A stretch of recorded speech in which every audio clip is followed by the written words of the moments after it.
people always say, you develop. No, no, no. I worked with a lot of young artists. They really developed me. Oakland is the birthplace of a lot of music legends. And today it lost one of its brightest stars. Tony's D'Wayne Wiggins died at the age of 64 after battling bladder cancer. What D'Wayne Wiggins never told us about Toni. Tone is finally being exposed. He wasn't just a founding member of Tone. He was a storm waiting to happen. Like I said, we all grew different. The money got funny, the executives got weird, and you know, people were telling me, I'm gonna kill you and put a horse head in your bed. It got really weird. Now that he's gone, the truth behind his many battles is locked away forever. Wiggins didn't just fight with record labels. He clashed with his own bandmates, was nearly choked to death by police, and later sued by fellow Tonys for fraud and theft. When it was time, when the money came in, we never got our 12%. Carl never got his 16%. They just kept all the money and gave us what they want to give us. Creative differences tore the group apart, and Wiggins never held back, even calling out the music industry for caring more about image than real talent. This story is deeper than hits. Let's delve in.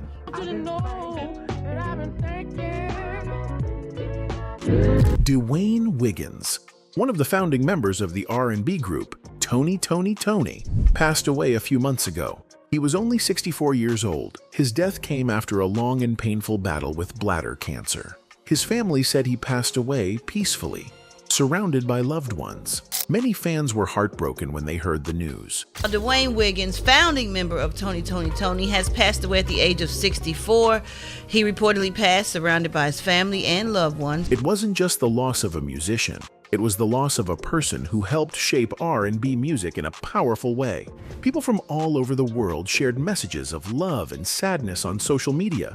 His group, Tone, also shared how worried they had been about his health before he died. They were hoping he would get better, but sadly, that didn't happen. D'Wayne's family called his life incomparable, which means it was very special and could not be matched. They said he made music that touched millions of people. Not only did he make great songs, but he also helped other young musicians find their voice.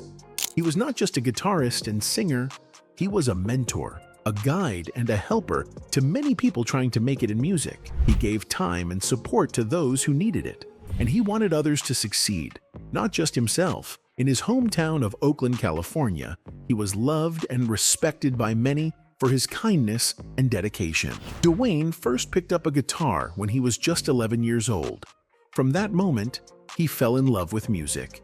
That love for music stayed with him all his life. In 1986, he joined with his brother Raphael Sadiq and their cousin Christian Riley to start Tone. D'Wayne said if he would go to school on the first day, his name is D'Wayne, but his teacher would call him Tony. And his hair was so done that they would say like 3 times like he was Italian, like Tony. At first, they were just 3 young men with big dreams, but soon their music started to reach people everywhere. Their first album, Who, came out in 1988. It got them noticed, but their big break came in 1993 with their third album, Sons of Soul. This album had big hits like Anniversary and Lay Your Head on My Pillow. Lay your head on my pillow. These songs became classics, and the group became a major name in R&B music. Tone was known for being part of a music style called New Jack Swing.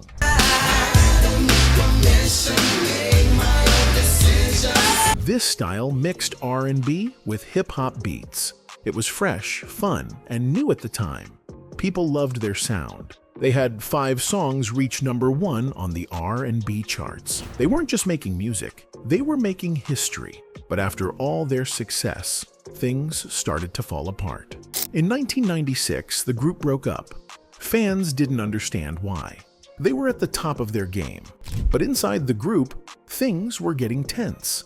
There were arguments, misunderstandings, and bad feelings. Fame and money often bring problems. And that's what happened here. At the time, I wasn't smart enough to be able to corral them together and say look, man, let's stay together and let's make this record. I know y'all think that I'm I'm the singer, I can go solo any day. The group's problems started when other people began getting involved in their decisions.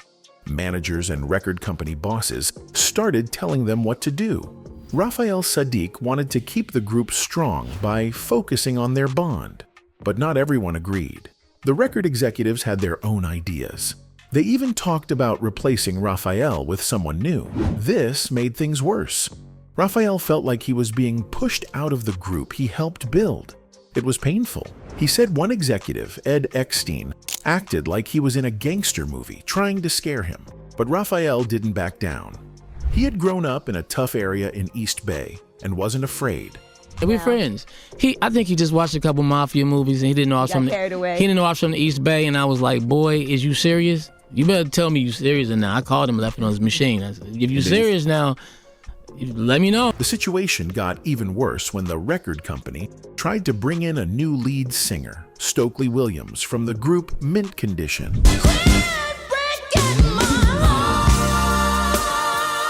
They reached out to him without telling Raphael. When Stokely found out, he called Raphael to ask what was going on. Raphael didn't have all the answers.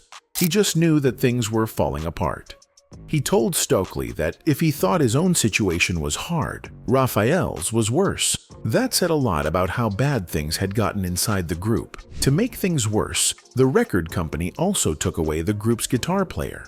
This guitarist was very close to Raphael, and Raphael had brought him into the band. So when the company told the other group members to take the guitarist and forget about Raphael, it felt like a betrayal. They wanted to act like Raphael didn't matter, but it didn't work. The group was never the same after that. Fans could feel it. Toni. It wasn't just about music. It was about the love and connection between the members. You can't fake that kind of magic. Once the bond broke, the music changed, and fans noticed. Even though the group broke up in 1996, problems didn't stop there. In 2020, some of the former members of the group, Elijah Baker, Antron Heil, and Carl Wheeler, filed a lawsuit. They said that D'Wayne Wiggins, Raphael Saadiq, and Timothy Christian Riley had cheated them out of money. Like I said, we all grew different. The money got funny, the executives got weird, and people were telling me, I'm gonna kill you and put a horse head in your bed. It got really weird. This money came from royalties and advances from contracts they all signed back in 1989. These contracts were for their second album, The Revival, which went double platinum.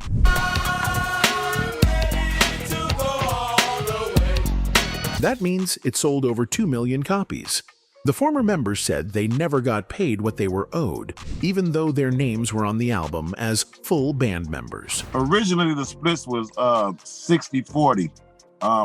Ray, Tim, and D'Wayne get 20. Carl got 16 because he had more seniority, and me and Antron got. The lawsuit was serious. The former members said that D'Wayne and the others pushed out their longtime manager and lawyer without telling them. These two people had helped set up the band's deals with the record company. Once they were gone, D'Wayne and the others took over control. The lawsuit said they used that power to hide money and not pay what was fair. The fired members felt helpless. They trusted their bandmates, but that trust was broken. They felt like the money was stolen from them, and no one stood up for their rights. When the money came in, we never got our 12%. Carl never got his 16%.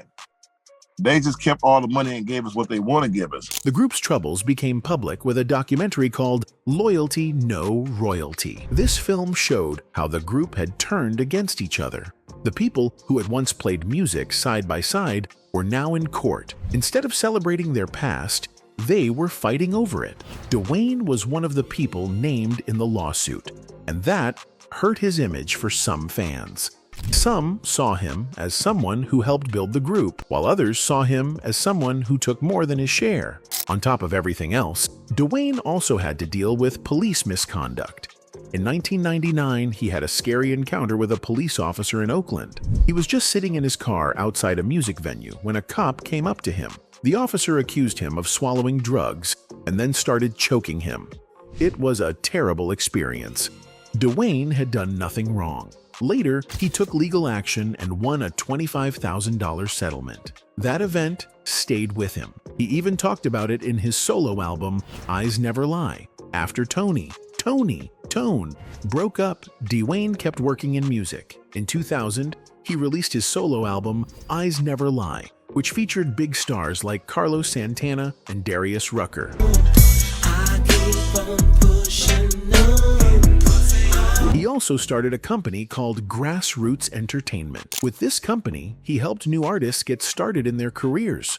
He worked with Destiny's Child before they became superstars. I was working in the studio with the Destiny's Child, and Beyonce was, looking at her grades, and the teacher was saying, oh, she's got to brush up on Spanish and this, that, and another. I remember having a conversation saying, listen, you need to learn some Spanish. And helped Keisha Cole and Alicia Keys. His work on Alicia Keys' album, The Diary of Alicia Keys, was nominated for a Grammy.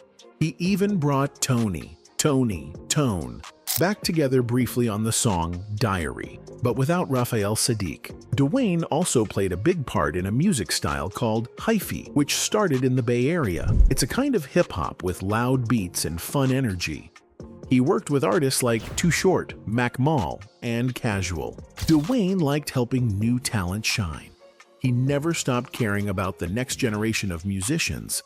Even when things were hard, he kept moving forward. He was more than just a performer. He was a teacher, a leader, and a builder in the music world. The name Toni, Tone, started as a funny joke. None of the men in the group were named Toni.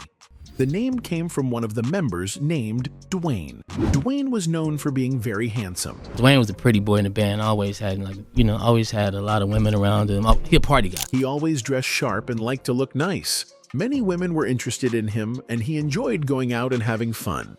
He didn't wear jerry curls like most men did at the time. Instead, he slicked his hair down neatly with a part on the side. His smooth style made people say he looked like Billy D. Williams, a famous actor from the 70s and 80s. Because of this, people started calling him Pretty Tony, even though that was not his real name. When everybody had like these jerry curls, he didn't. He was just like a Billy D type. Pretty Tony. Pretty Tony. D'Wayne said that when he was in school, some teachers thought his name was Tony. Maybe it was because of how he looked or how neat his hair was. Some people began saying Tony 3 times in a row. Tony, in a funny, playful way. They said it like an Italian name. It made people laugh. This became a small joke among D'Wayne and his close friends. They would call him that just for fun. Nobody thought it would turn into something serious. D'Wayne said if he would go to school on the first day, his name is D'Wayne, but his teacher would call him Tony. And his hair was so done that they would say it like 3 times like he was Italian, like Tony. One day, the group had to perform at a wedding. They were still a young band, and they didn't have a name yet. They were not playing R&B music at that time. Instead, they were trying to play rock music, like the band The Police. In the beginning, we weren't like an R&B band. We were like trying to be the Police, the Black Police, but the black industry like, the hell with that, we don't want that. But the music industry wasn't really interested in that kind of music from them.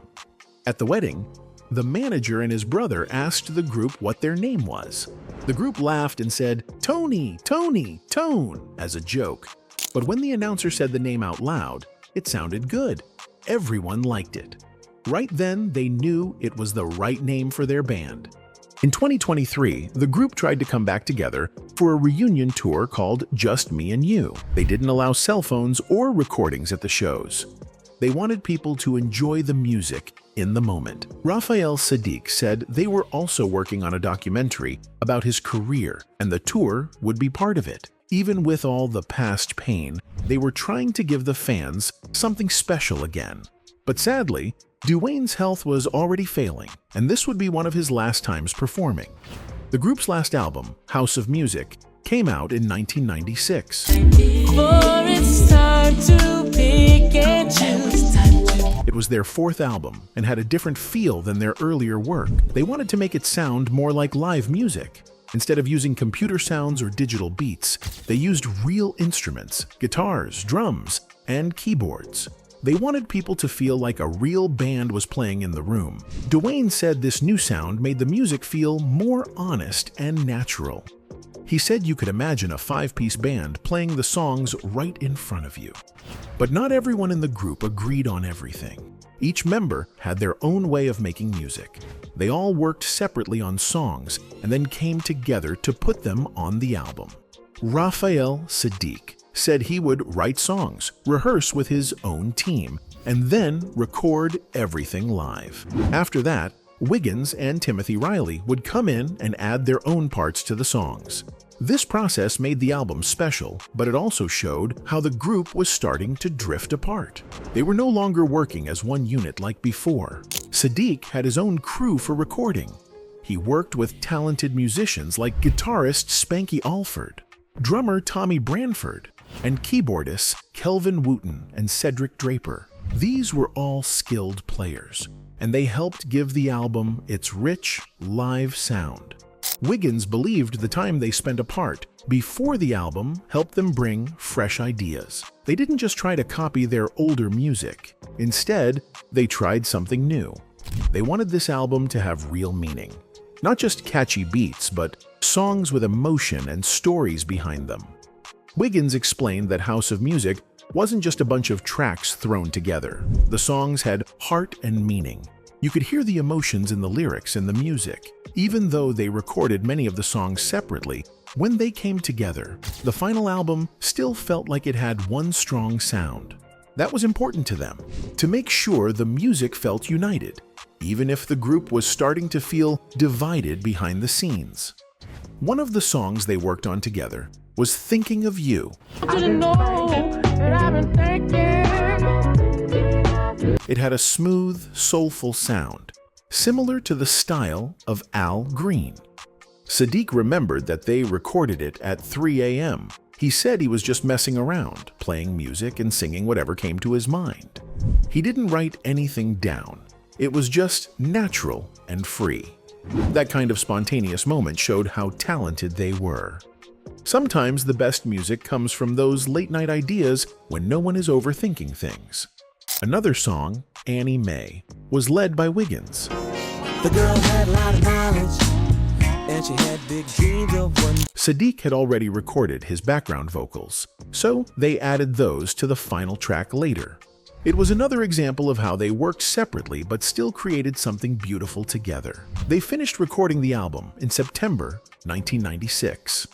After that, it was sent to a professional studio in Hollywood to be polished and mastered. There was also a song called Me and the Blind Man that Sadiq wrote, but it didn't make the final album. He said the group didn't want it to look like they were playing favorites, so they decided to leave one of his songs out. The track was dark and mysterious. It talked about desire, secrets, and a made-up blind man with hidden powers.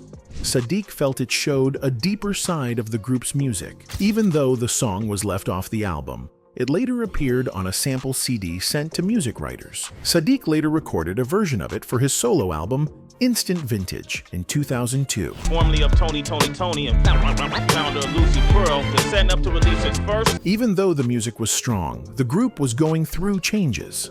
They were family, related by blood, but they still faced problems. Success, money, and poor communication made things harder. Over time, they realized they couldn't keep working together like they used to, but they didn't have a big fight. Sadiq said he never called anyone to say, "I quit." It wasn't about anger. They just noticed they were no longer making music together, so they went their separate ways. At the time, I wasn't smart enough to be able to corral them together and say look, man, let's stay together and let's make this record. I know y'all think that I'm... After House of Music, the group members started working on their own. From 1998 to 2018, Wiggins and Riley toured under the group's name with a new lead singer, Amar Khalil. Riley also worked on music for other famous artists like Will Smith and Alicia Keys. Wiggins became a mentor and helped young artists grow. He worked with people like Zendaya, Her, Kehlani. Meanwhile, Sadiq had a very successful solo career. He released 5 solo albums and made big songs like Ask of You.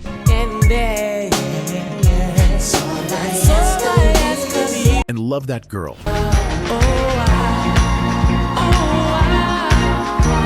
Sadiq even joined a group called Lucy Pearl in 2000. The group also included Dawn Robinson from En Vogue and Ali Shaheed Muhammad from a tribe called Quest. Their song, Dance Tonight, became a hit.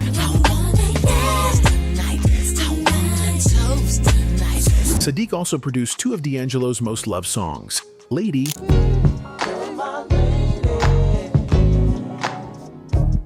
and Untitled. How Does It Feel?